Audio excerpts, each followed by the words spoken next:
جو حضرات بھی قربانی کرنے کا ارادہ رکھتے ہیں ان کے لیے مستحب یہ ہیں کہ یکم ذی الحجہ سے لے کر تو قربانی کے جانور کے ذبح کرنے تک وہ اپنے جسم کے کسی بھی حصے کا بال نہ کاٹے، اسی طرح ناخن نہ ترشوائیں، اسی طرح اپنے جسم کی چمڑی نہ کاٹے۔ یہ مستحب عمل ہے، حدیث شریف میں اس کی ترغیب آئی ہے۔ مستحب عمل کا مطلب یہ ہوتا ہے کہ اگر آپ اس پر عمل کرو گے تو آپ کو زیادہ ثواب ملے گا، اور اگر نہیں کرو گے تو کوئی گناہ نہیں ہوگا۔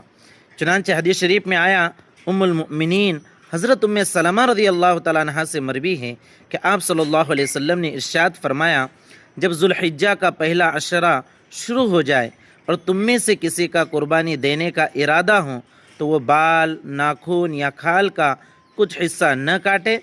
جب تک قربانی نہ دے دے۔ ایک روایت میں یہ صراحت بھی موجود ہے کہ ذوالحجہ کا چاند طلوع ہوتے ہی ان چیزوں سے رک جائے۔ چنانچہ آج 18 مئی ہے اور آج ذوالقعدہ کی 30ویں تاریخ ہے۔ آج غروب کے بعد سے ذوالحجہ کا پہلا دن شروع ہو جائے گا، ذوالحجہ کی پہلی تاریخ شروع ہو جائیں گی۔ اس لیے جو احباب بھی قربانی کا ارادہ رکھتے ہیں وہ اس بات کا اہتمام کریں کہ ذوالحجہ کا چاند نظر آنے سے پہلے ہی انہیں اپنے بالوں وغیرہ کی صفائی کرنی ہو، ناخن ترشوانا ہو تو یہ سارے کام سے فارغ ہو جائیں، اور ذوالحجہ کا چاند نظر آنے کے بعد اپنے قربانی کا جانور ذبح کرنے تک بال کاٹنے سے، اسی طرح ناخن ترشوانے سے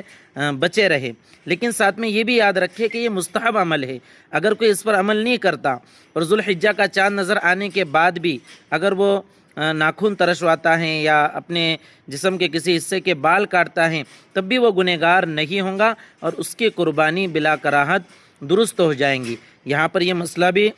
سمجھ لینا چاہیے کہ جسم کے جن حصوں کے بال کاٹنا ضروری ہوتا ہے اور 40 دن سے زیادہ، جیسے زیر ناف، زیر بغل کے بال، یہ 40 دن سے زیادہ اگر نہ کاٹے جائیں تو گناہ ہوتا ہے، نماز مکروہ تحریمی ہوتی ہے۔ تو اگر کسی کو ایسے وقت مکمل ہو چکا ہے 40 دن تو وہ ذی الحجہ کا چاند نظر آنے کے بعد بھی ان چیزوں کی صفائی کر سکتا ہے، اس لیے کہ 40 دن سے زیادہ ان چیزوں کی صفائی نہ کرنا یہ گناہ ہے۔ اور یہ جو مسئلہ ہے جو شروع میں عرض کیا گیا قربانی کرنے والے کے لیے، یہ مستحب درجے کا عمل ہے۔ تو اس مسئلے کو اچھے سے سمجھ لیں اور اپنے دیگر دینی بھائی بہنوں کے ساتھ بھی اس کو شیئر کیجیے۔